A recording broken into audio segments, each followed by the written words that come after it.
You're biologically wired to ignore facts, but you're psychologically unable to resist a well-told story. Today, we're unpacking the neurobiology of narrative to help you transform how you communicate and captivate any audience. The secret lies in neural coupling, a phenomenon where a listener's brain activity mirrors the speaker's.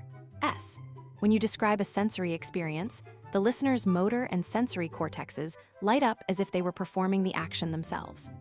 It isn't just about sharing information, it's about implanting your experience into another person's mind. By focusing on sensory details rather than abstract concepts, you bypass the brain's natural filters. However, your story needs structure to function. Most people think they need a dramatic plot twist to succeed, but the real power comes from the inciting incident. This is the moment your protagonist faces a disruption that demands change, without a clear problem. Your audience has no reason to care about the outcome.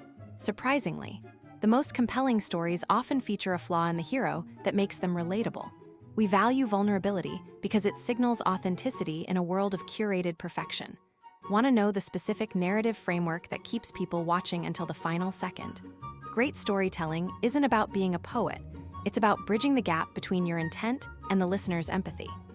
Master the arc of tension and release, and you will command attention in any room. If you want to refine your communication skills, for more deep dives into the psychology of influence,